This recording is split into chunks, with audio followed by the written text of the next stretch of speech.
오늘 이사야 40장입니다. 전반부가 끝이 났습니다. 보통 이제 학자들에 따라서 뭐 100% 다는 아니지만 대부분의 이제 연구자들이나 주석가들은 39장까지는 심판, 40장까지는 회복, 이제 그렇게 나눕니다. 그래서 오늘은 이제 40장부터 이제 66장까지 후반부를 함께 나누는 말씀을 우리가 같이 보도록 하겠습니다. 그러니까 죄송합니다. 1장부터 39장까지는 배경이 이사야 선지자가 살아 있을 때 바로 그 당시 상황이 배경이 됩니다. 그때 이제 아하스 왕이 있었고 히스기야 왕이 있었고 주로 이제 이 두 왕이 배경이죠.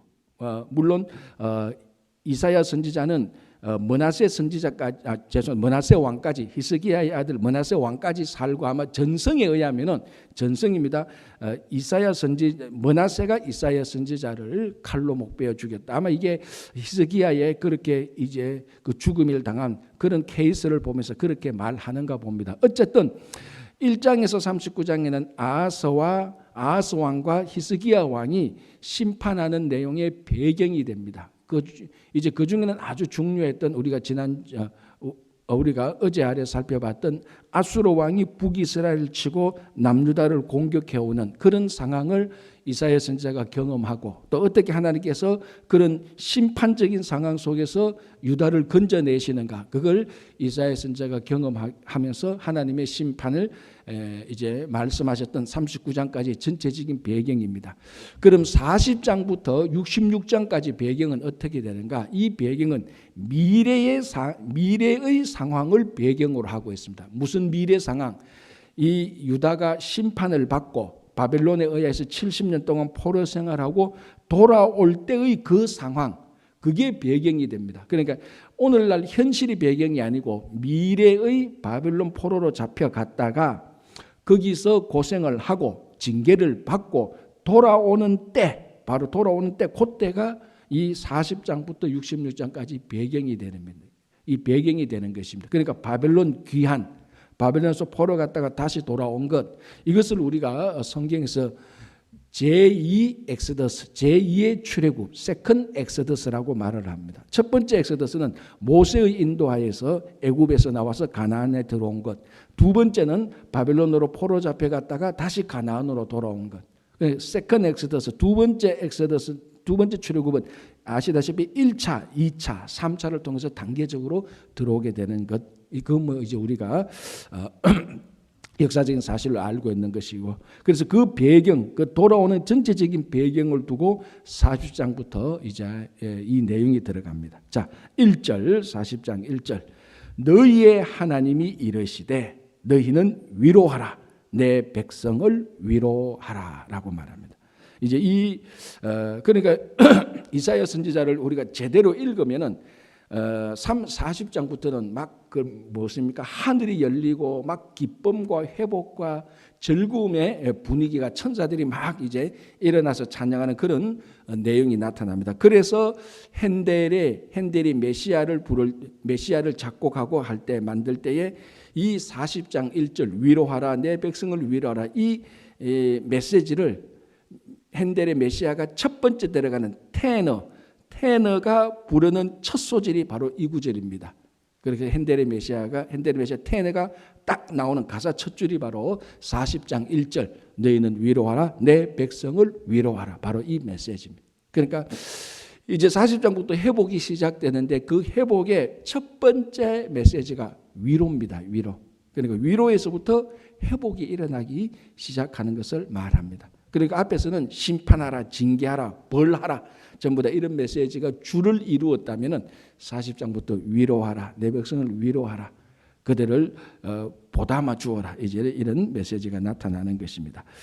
자, 이제 2절 보겠습니다. 이들이 회복하고 위로받아야 되는 그 근거가 나옵니다. 2절.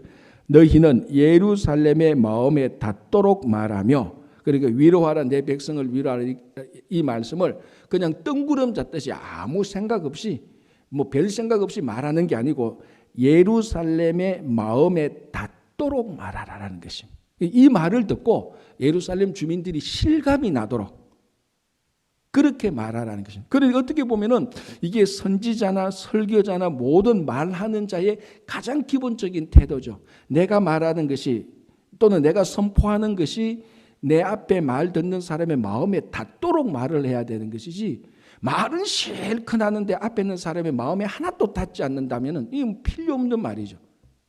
그 말을 잘한다, 우리가 흔히 하는 말로 말을 잘한다라는 것은 상대방의 마음에 닿도록 해야 되는 겁니다. 그게 닿지 않으면 뭐합니까? 말에 말이 많다, 좋은 말을 많이 한다, 말을 참 이쁘게 한다, 이런 것도 중요하지만은 상대방의 마음에 닿도록 해야 되는 겁니다. 오늘 보십시오. 너희는 예루살렘의 마음에 닿도록 말하라. 무슨 말을? 위로하라는 말을. 그러니까 실제로 위로하는 말을 듣고 위로가 일어나도록 하라는 것입니다. 그렇죠? 너희는 예루살렘의 마음에 닿도록 말하며 그것에게 외치라. 그 노역의 때가 끝났고, 뭘 말하죠? 노역의 때가 끝났다는 것은 70년 바벨론 포로 생활이 끝났다. 이제 끝났으니까 돌아오죠. 그 노역의 때가 끝났고 그 죄악이 사함을 받았느니라. 사실은 같은 의미죠. 포로 생활을 하면서 그 죄악 70년이 있으면서 하나님께서 정한 때, 하나님께서 정해놓으신 그 죄악이 끝났다. 그러니까 포로 귀환이 끝났고 죄악이 그 죄악이 이제 용서함을 받았다. 이제 이렇게 말하는 거죠. 자, 그래서 다시 한번 볼게요. 2절 너희는 예루살렘의 마음에 닿도록 말하며 그것에게 외치라. 그 노역의 때가 끝났고 그 죄악이 사함을 받았느니라. 그의 모든 죄로 말미암아 여호와의 손에서 벌을 배나 받았느니라 할지니라 하시니라. 같은 말이죠. 이제 벌을 다 받았다. 이제 그리고 이제 회복이 나온다라는 겁니다. 자, 요게 이제 우리가 이사야 끝나면 에레미야 선지자 때 에레미야 선지자가 했던 메시지가 사실은 이거하고 똑같습니다. 에레미야가 심판을 선포했지만 그 심판에 담겨져 있는 본질적인 의미는 회복을 말하는 것입니다. 왜? 심판을 받아야 회복이 일어납니다. 그게 하나님의 뜻이었습니다. 이 유다 백성들을 정말 하나님의 백성으로 다시 하나님께서 거듭나게 하기 위하여서 이 유다 백성들 우상도 섬겼고 마지막에 그 요시야 왕이 끝나고 난 다음에 여호야김, 시드기야 그때는 완전 나라가 완전 난장판이었습니다. 진짜 우상을 섬기고 사실 그 이전부터 하나님께서 이미 심판을 했었어야 되는 겁니다. 우리가 예를 들자면 아하스 때도 이미 심판을 받았어야 됩니다. 나라가 히스기야 왕 아버지 때. 이거는 양보한다 할지라도 히스기야 왕 아들 므낫세 때는 진짜 심판을 받았어야 됩니다. 너무너무 악독한 일을 많이 했고 우상을 많이 섬겼지만 하나님께서 꾹꾹 참았죠. 꾹꾹 하나님의 사랑과 인내로. 그러나 요시야 왕이 끝나고 여호야긴, 시드기야 있을 때는 하나님이 작정을 했습니다. 이제는 너희들이 기도해도 안 듣기로 작정을 했습니다. 그걸 예레미야 선지자가 하나님의 마음을 알았고 그 유다 백성들에게 말했죠. 이제는 심판을 피할 수가 없다. 심판을 받고 중요한 것은 심판을 받아야 징계를 받아야 회복이 일어난다. 회복을 하기 위해서 지금 우리말로 하면 유다가 완전히 난장판대가 끝났다. 이거 회복해야 되는데 아무런 조건 없이 그냥 회복 안 된다. 그렇잖아요. 우리가 자녀 교육할 때 자녀들이 엄청난 잘못을 했을 때 아무 말 없이 그냥 회복시키지는 않잖아요. 너가 뭘 잘못했다는 것을 알아야 그래야 그 다음부터 자기 잘못을 알고 그 일을 행하지 않습니다. 그거하고 똑같습니다. 그래서 유다가 하나님으로부터 심판을 받아야 된다. 심판을 받아야 회복이 일어난다는 것이 예레미야의 주 메시지였습니다. 그런데 거짓 선지자들은 뭡니까? 우리는 심판도 싫고 회복도 싫고 지금 이대로가 좋다. 지금 이대로가 평강하다. 그게 거짓 선지자들이 얘기를 했던 겁니다. 이게 잘못된 거죠. 이제 그건 우리가 예레미야 선지자를 보면은 계속해서 어떻게 보면 좀 지겹도록 그걸 우리가 볼 것인데요. 그 내용이 이미 이사야 선지자 때 들어와 있습니다. 여기 2절에 노예의 때가 끝났고 벌을 다 받았다. 그러니까 이제 회복하지 않느냐. 회복의 때가 되었다. 자, 이스라엘 백성들을 위로해 주어라 라고 말을 하고 있는 것입니다. 자, 3절에서 이제 8절인가요? 3절에서 8절이죠. 그러면은 유다가 회복을 받는데 어떻게 회복되는가? 이 3절에서 8절 보면은 하나님께서 유다 백성들과 함께 하여서 하나님께서 유다 백성들에게 임재해서 하나님께서 회복시킨다는 것입니다. 자, 그러면은 실제 쉽게 말하면 하나님께서 유다 백성들에게 내려오는 겁니다. 그러면 하나님이 유다 백성들에게 내려오는데 뭘 해야 됩니까? 하나님이 내려오는 길을 준비해야 되는 겁니다. 이게 어떤 상황하고 똑같는가 하면은 그 당시에 고대 중동도 그렇고 구약 시대도 그렇고 신약 시대 로마 시대도 똑같습니다. 우리가 그런 영화나 드라마도 많이 보지 않습니까? 어떤 큰 나라의 왕이나 황제가 어떤 도시나 마을을 방문하기로 예정되어 있으면 그 전에 뭘 합니까? 신하들이 먼저 가서 조사를 합니다. 오늘날도 똑같아요. 오늘날도 대통령이나 국방부 장관이 아주 중요한 인사가 어느 마을이나 어느 도시나 간다면은 미리 그 앞에서 경호원들이 먼저 하루 가서 혹시나 그 지뢰를 묻어 놓은 게 없는가 조사하고, 혹시 여기 보면 암살단이나 스파이 같은 이런 사람들이 매복할 때가 있는지 없는지 다 조사하고, 그런데 봐서 너무 이거 왕이나 황제가 오기 너무 위험하면 못 오도록 말리는 겁니다. 그쪽에 가서는 너무 이거 암살될 가능성이 많다. 우리가 최선을 다해도 할 수가 없다. 그러니까 왕이나 황제가 가기 위해서는 먼저 앞선 사람들이 길을 다 준비해 놔야 됩니다. 안전하게. 지금 그 모티브가 3절에서 8절까지 그대로 오는 겁니다. 하나님께서 이스라엘 백성들을 회복시키기로 작정하셨고 그때 회복할 것이다. 그러면 어떻게 회복한다고? 하나님이 유다 백성들에게 내려와서 회복할 것이다. 그러면 뭐 하느냐? 하나님이 오실 길을 준비해야 된다는. 자, 이것이 3절에서 8절인데 제가 몇 번이나 말씀드리는 것처럼 선지서의 예언은 이중 예언이라 그랬습니다. 첫 번째, 역사에서 실제로 이루어지는 예언이 있고, 그리고 그것이 종말에 또는 예수 그리스도에게 이루어지는 예언이 있습니다. 이것도 이중 예언이죠. 첫 번째는 뭐냐면은 바빌론이 실제로 유다가 바빌론에서 실제로 귀환하는 것을 말하고 있습니다. 그래서 그 귀환하는 그 길을 닦아라. 그래서 어떤 사람은 실제로 여기 보십시오. 3절 외치는 자의 소리에 이르되 너희는 광야에서 여호와의 길을 예비하라. 사막에서 우리 하나님의 대로를 평탄하게 하라. 골짜기마다 도두어지며 산마다 언덕마다 낮아지며 고르지 아니한 곳이 평탄하게 되며 험한 곳이 평지가 될 것이요. 이런 길을 준비하라는 겁니다. 이런 것을 가르쳐서 우리가 뭐라고 말합니까? 토목공사. 그렇죠. 이게 토목공사잖아요. 그래서 실제로 바빌론이 돌아오기 위해서는 토목공사를 해야 된다라고 말하는 사람이 있습니다. 역사적인 상황 가운데서 바벨론에서 가나안까지 그 먼 길을 오기 위해서 산짐승이 공격하지 못하도록 도적들이 덮치지 못하도록 그 행렬이 오는 데서 미리 길을 준비해야 된다. 그래서 오는 길에 계곡이 높으면 계곡이 아주 깊이 파 있으면 그걸 덮고 골짜기에 있으면 덮고 시냇물이 있으면 막고 다리를 놓고 실제로 그것을 의미했다고도 말하는 학자가 있습니다. 충분히 근거가 있죠. 왜? 바빌론이 돌아오는 역사적인 상황을 말하니까. 그러나 이것이 하나님께서 이 땅에 임하는, 하나님께서 이 땅에 임해서 바빌론 포로에서 온 사람들을 하나님께서 회복시키는 것은 하나님이 우리에게 올 수 있도록, 하나님이 우리에게 와서 영광을 받을 수 있도록 우리 신앙을, 하나님을 맞이할 수 있는 신앙이 되어 있어야 된다는 것이죠, 사실은. 그래서 이게 골짜기마다 도두어지면 우리 마음의 상태가 골짜기면 도둑고, 이게 높은 산이 있으면 높은 산처럼 마음이 교만하면은 하나님께서 오시기 전에 우리가 겸손하고 하나님을 영접할 수 있는 신앙의 태도를 갖추고 있어라. 나중에 회복시킬 때 하나님께서 오셔서 너희들을 회복시키는데, 하나님께서 와서 보는데 너희들이 여전히 회복될 준비가 안 돼 있으면은 안 되지 않느냐, 그걸 얘기하고 있는 것입니다. 그런데 이것이 요게 이제 첫 번째 바빌론에서 돌아오는 사람들에 대한 선포고, 또 이중 예언이니까 두 번째 예언은 뭡니까? 이게 예수님께서 이 땅에 오셔서 하나님 나라를 회복하는 걸 말하는 겁니다.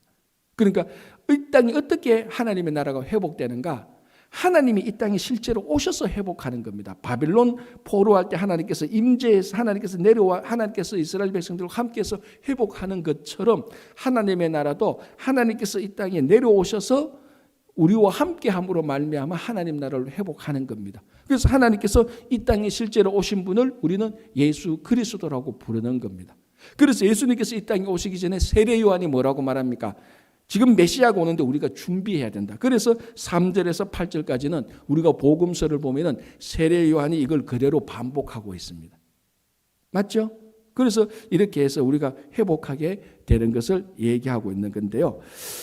자, 그래서 이제 3절 보시기 바랍니다. 외치는 자의 소리 이르되 너희는 광야에서 여호와의 길을 예비하라. 사막에서 우리 하나님의 대로를 평탄케 하라. 그러니까 광야와 사막과 같은 우리들의 신앙을, 심령을, 삶을 예수님께서 또는 하나님께서 오시기 위해서 우리가 잘 준비해 놓아야 된다라고 말을 하는 것입니다. 자, 6절 한번 볼까요? 여기 이제 3절에서 5절까지가 그렇고요. 6절은 이제 이렇게 말합니다. 말하는 자의 소리여 이르라. 말하는 자의 소리여 이르되 외치라. 대답하되 내가 무엇이라 외치리까 하니 이르되 모든 육체는 풀이요 그의 모든 아름다운 들의 꽃과 같으니. 자, 8절 보겠습니다.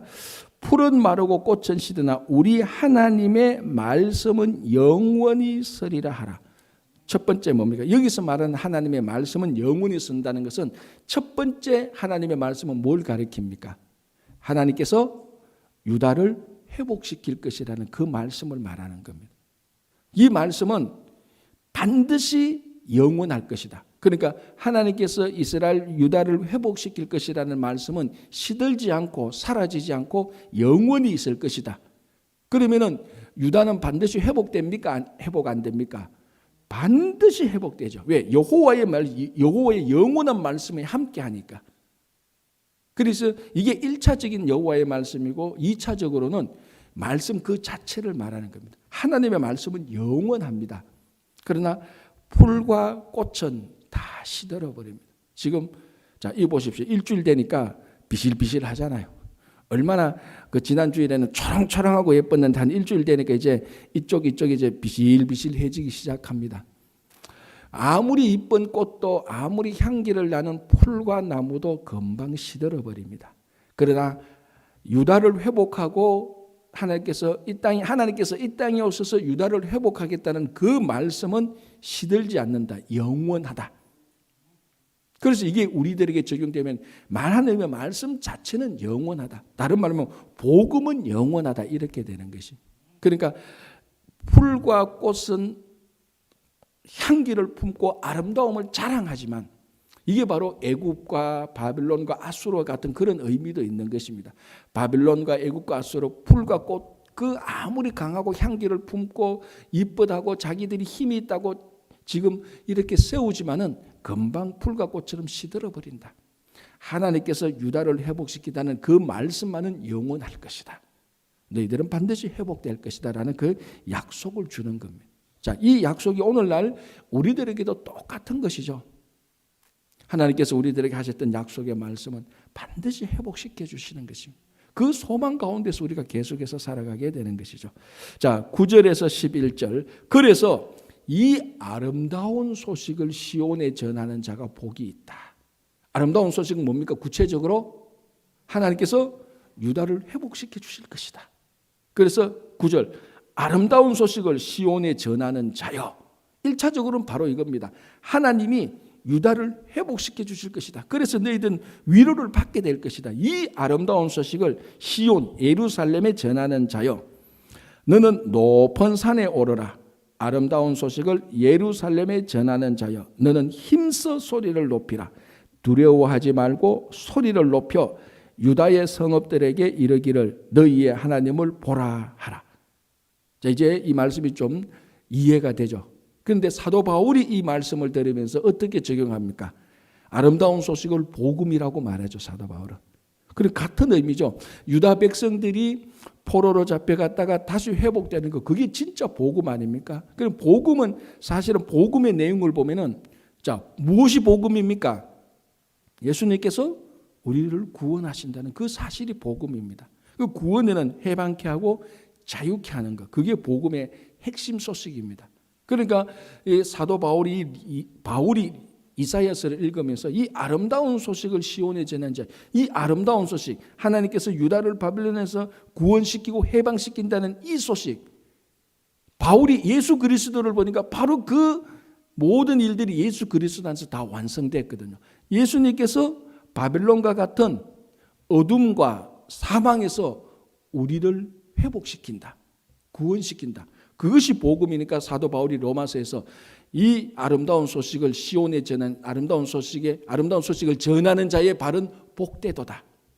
그러니까 같은 말인 거죠. 그러니까 사도 바울은 이 이사야 선지자의 완성, 그것을 예수 그리스도에서 보고 발견하고 고백한 겁니다.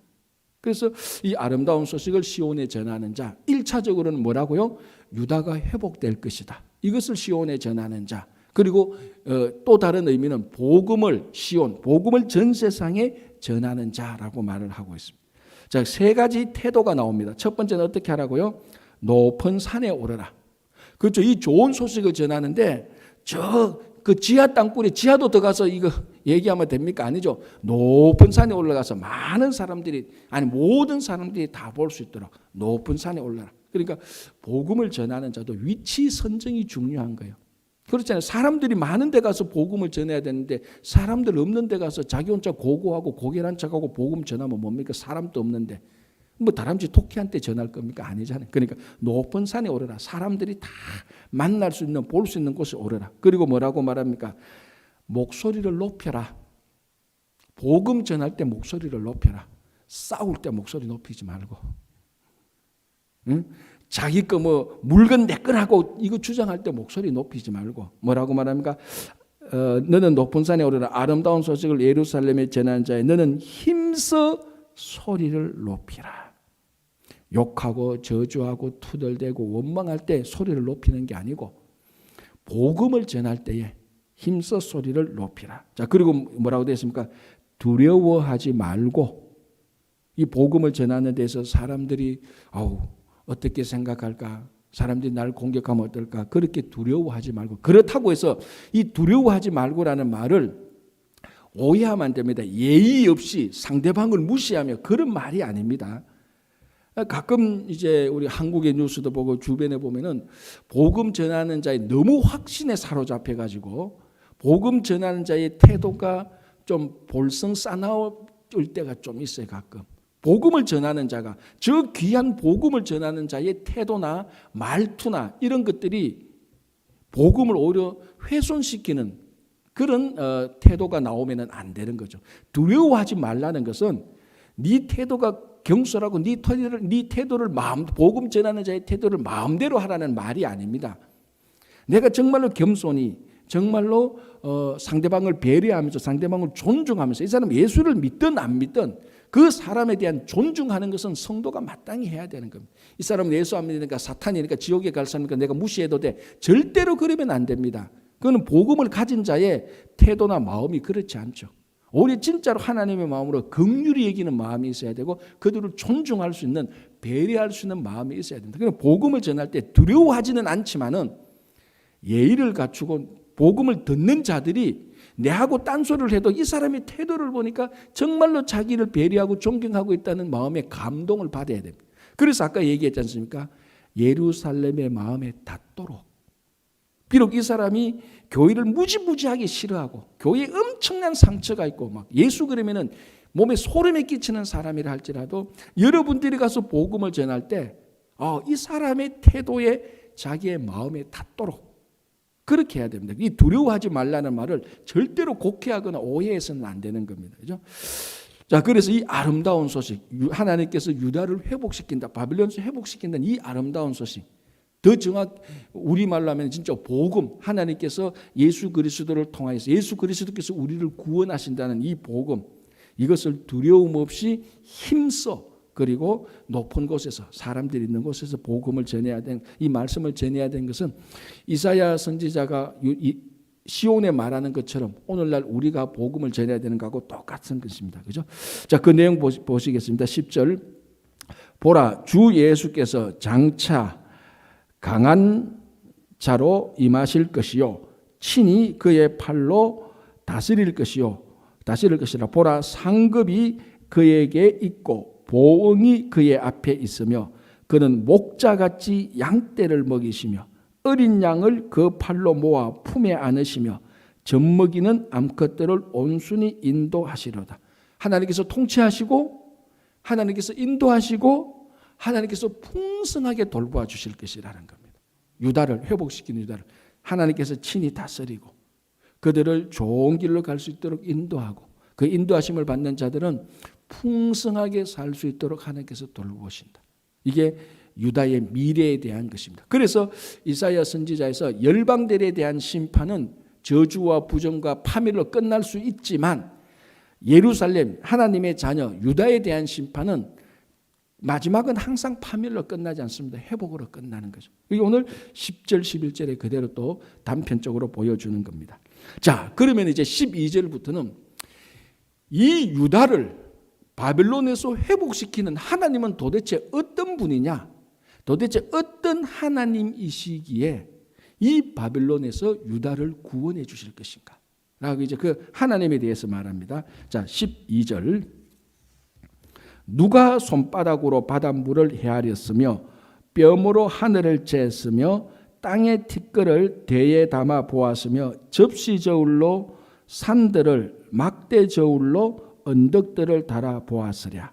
무슨 말인가 하면요. 이게 이제 이사야 선지자 이사야서 이런 모든 이제 예레미야 이런 선지자들이 굉장히 많이 문학적인 표현을 나옵니다. 그래서 문학적인 비유라든지 뭐 과장이나 이런 것들이 굉장히 많이 나오죠. 그래서 12절에 이렇게 말합니다.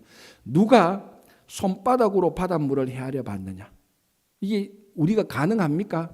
손바닥으로 바닷물을 이렇게 뭐 얼마나 되는지 헤아려 볼 수 있습니까? 못 헤아리잖아요. 뼘으로 이 뼘으로 하늘을 쟀느냐? 하늘이 얼마나 넓은지 뼘으로 한 뼘, 두 뼘 누가 쟀봤느냐? 잴 수는 있느냐? 못 재죠. 그리고 뭐라고 하면 땅의 티끌을 대에 담아 보았느냐? 땅의 티끌을 대에 담아서 얼마나 되는지 해보았느냐? 그리고 뭐라고 말합니까? 접시 저울로 산들의 무게를 재어 보았느냐? 그리고 막대 저울로 언덕들을 달아 보았느냐? 사람이 할 수가 없습니다. 무슨 말인가 하면 그 어떤 사람도 하나님께서 만드신 이 자연을 청량조차 못합니다. 뼘으로 손으로 뭐 하늘이나 바닷물이나 산이나 언덕이나 무게나 높이나 깊이나 무게를 사람들은 청량조차 못합니다. 하나님께서는 이 자연을 이 자연을 창조하셨는데 사람은 창조는커녕 청량조차도 못합니다. 자, 그런데 하나님은 어떠십니까? 청량은 물론이거니와 사람이 청량할 수 없는 하늘과 땅과 바다와 산과 언덕을 창조하시는 분입니다. 이렇게 위대하신 하나님이라는 겁니다. 이 위대하신 하나님께서 바벨론에서 유다를 구원하신다. 네가 그걸 의심할 수 있느냐? 확신감이 오지 이 말 아닙니까? 그죠? 자, 그리고 13절 누가 여호와의 영을 지도하였으며 그의 모사가 되어 그를 가르쳤으라. 그가 누구와 더불어 의논하셨으며 누가 그를 교훈하였으며 그에게 정의의 길로 가르쳤으며 지식을 가르쳤으며 통달의 도를 보여주었느냐. 한마디로 말하면 뭐랍니까? 13절 14절 과연 어떤 인간이 하나님에게 어드바이스를 할 수 있었느냐? 과연 누가 하나님 와보십시오. 이게 정의의 길이고 하나님 이렇게 살아야 인생에 사는 통달하는 겁니다. 누가 감히 하나님에게 그렇게 말하느냐는 겁니다. 자, 하나님은 전지하신 분입니다. 모든 걸 다 아시는 분입니다. 자, 여기서 모든 것이라는 것은 우리에게 모든 것을 다 안다 그래봤자 우리는 하나님이 모든 것 다 알아? 내가 그러면 과거에 했던 일도 알겠구나. 요 정도 생각이지. 하나님은 모든 걸 다 안다고 말할 때 우리의 미래까지도 알고 계시는 겁니다. 전지라고 말을 할 때. 자, 우리는 3차원에 살고 있기 때문에 우리가 알고 있는 것은 시간의 개념을 넘어서 알지를 못합니다. 미래의 일을 우리가 어떻게 합니까? 알 수 없죠. 모르겠습니다. 가끔 점치는 사람이 안다고 말을 하는데 그건 믿을 건 안 되고 믿을 수도 없는 거죠. 미래의 일을 우리는 알지 못합니다. 그러나 하나님은 그까지도 전지하시는 겁니다. 그런데 사람이 그 하나님에게 이렇다 저렇다 교훈을 할 수 있느냐? 그렇지 못하다는 거예요. 하나님은 다 알고 계시다. 자, 15절 보시기 바랍니다. 보라, 그에게는 하나님에게는 열방이 통에 한 방울 물 같다. 자, 참 아름다운 표현 아닙니까? 이민 생활에 다 지쳐가지고 미적 감각이 다 사라졌네. 이렇게 아름다운 표현을 해도 가슴이 뛰지 않으니까. 자, 그 다음은 더 멋집니다. 보십시오. 저울에 작은 티끌 같다. 열방을 떼는데 저울에 보일랑 말랑 열방이 누굽니까? 바벨론, 애굽, 아수르 이런 사람들 아닙니까? 자기들이 신이라고 말하고 자기들의 나라가 메소포타미아 그쪽을 다 다스리고 나일강 그쪽 다 다스리는 애굽, 자기들이 신이고 자기들의 땅이 정말로 우주의 중심이라고 생각하는 그런 땅, 나라들, 그런 것을 저울에 딱 달아보니까 보일랑 말라가는 작은 티끌 같다는 겁니다. 얼마나 하나님에 대한 정확한 통찰을 가지고 그걸 얼마나 잘 표현했습니까? 그리고 뭐라 합니까? 섬들은 떠오르는 먼지 같다. 자, 우리 근처 제일 가까이 있는 섬이 뭡니까? 롱아일랜드. 이건 섬도 아니. 하나님께서 볼 때는 롱아일랜드는 섬도 아니. 우리가 보니까 길다라고 말하지. 진짜 큰 섬은 뭐 뉴질랜드 그거 다 섬이에요. 그게 뭐라고 말합니까? 떠오르는 먼지 하나 같다라고 말합니다. 집에서 여러분들이 아침에 창문을 딱 올 때에 창문을 들어오는 햇빛 보면은 내가 사는 집이 깨끗한 줄 아는데 먼지 투성이 다 보이지. 아무리 깨끗해도 약간 움직여 먼지가 납니다. 그 먼지가 몇 개는 거예요. 수만 개 먼지가 납니다. 그 중에 하나 같다는 겁니다. 눈에 보입니까? 안 보이죠. 뭐가? 열방들이 그 중에 하나 같다. 하나님께서는 그거밖에 안 된다는 거예요. 그러니까 여러분 보십시오. 열방이 애국과 바빌론과 아수르 같은 나라가 통에 한 방울 물 같다. 저울에 올려지는 티끌 같다. 섬들은 먼지 같다. 누구에게? 하나님에게. 자, 이 하나님이 바빌론에서 유다를 회복시키는 것이 어렵겠느냐? 식은 죽도 그런 죽 먹기보다 쉬운 건 없습니다. 자, 그리고 뭐라고 말하는가? 16절. 레바논은 땔감에도 부족하겠고 그 짐승들은 번제에도 부족할 것이다. 자, 레바논에 유명한 것이, 레바논에 뭐 유명하죠? 그렇죠. 레바논의 백향목이 유명하잖아요. 이게 나중에 이제 성전하고 궁전할 때 다도는데, 자, 레바논은 백향목이 유명하기 때문에 숲이 아주 우렁찹니다. 숲이 많이 있어요. 그래서 보십시오. 레바논은 땔감에도 부족하겠다. 레바논의 숲에 있는 모든 나무를 다 가져와도 땔감에 부족하겠다. 뭐 하는 땔감? 하나님께 제사 드릴 때, 번제 드릴 때, 불 때는 땔감에도 부족하겠다. 자, 그리고 그 다음에 뭐라고 말합니까? 그 짐승들은 번제에도 부족할 것이라. 레바논 숲에 있는 수없이 많은 짐승들 다 가져와도 하나님한테 한 번 드리는 번제에도 부족하다. 그만큼 하나님은 위대하신 분이다.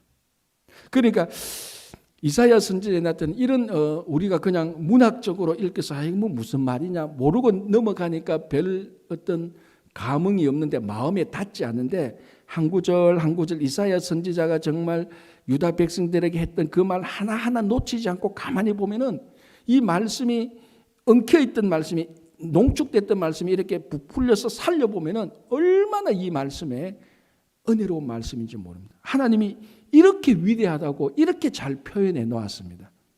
그런데 이런 하나님이 바벨론에서 유다 하나 건져내는 것 그건 일도 아니지. 바벨론이 뭐야? 저울에 있는 티끌 하나와 같다. 하나님에게는. 후 불만 불 필요도 없다. 다 날아간다. 그런 하나님이다라고 말합니다. 그런 하나님이 이 땅에 오셔서 유다를 회복하실 것이다. 그래서 하나님께서 이 땅에 오시는 길을 우리는 준비해야 된다. 우리의 마음을 교만한 마음을 낮추고 좌절과 실망했던 마음은 용기를 얻고 하나님에 대한 소망을 가지고 있어라. 얼마나 그게 가슴 벅찬 일입니까? 제가 여러분들의 마음에 닿지 않도록 얘기를 했네요. 여러분이 무심한 거 보니까. 자, 오늘 한 구절만 더 보고 마치겠습니다. 17절. 그의 앞에는, 자, 그가 누구죠? 하나님이죠. 여호와 앞에는 모든 열방이 아무것도 아니라. 그가 그들을 없는 것 같이 빈 것 같이 여기시느니라. 아멘이죠. 그죠? 아멘 아닙니까? 코로나 팬데믹이 하나님에게는 아무것도 아닙니다.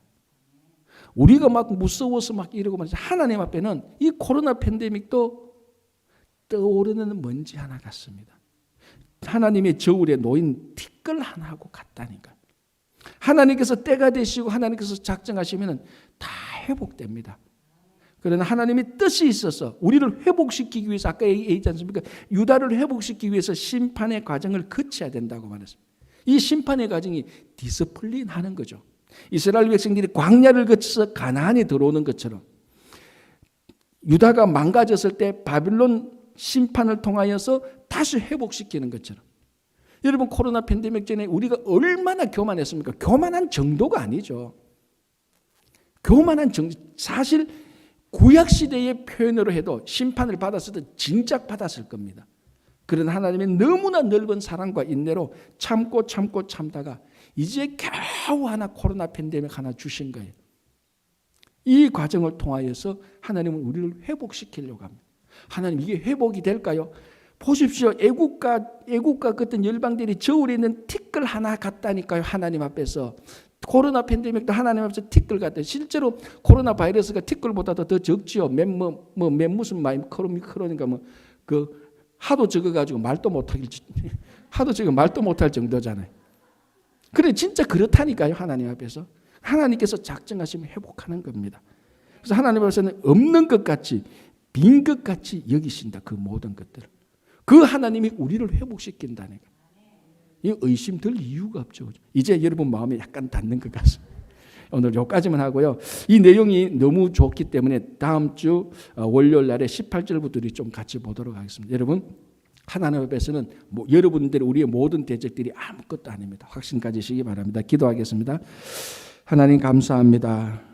오늘 또 저희들 이사야 선지자가 선포했던 하나님의 말씀을 들으면서 정말 하나님께서 우리를 사랑하시고 정말 그 하나님께서 위대하시고 정말 이 세상은 하나님 앞에서 아무것도 아닌 것처럼 된다는 것을 기억하면서 이 코로나 팬데믹 기간 동안에 하나님께서 우리 각자에게 우리 가정과 교회와 우리 커뮤니티와 이 세상에게 임한 하나님의 그 뜻을 알고 잘 견뎌내고 코로나 팬데믹이 끝난 후에 훨씬 더 성숙하고 훨씬 더 하나님 보시기에 기쁜 자녀들이 되게 하여 주시고 이 기간 동안에 여러 가지로 힘들고 어려운 사람들 주님 그들에게 확신을 주시고 그들에게 인내를 주시고 하나님의 사랑과 긍휼함을 체험케 하여 주시옵소서.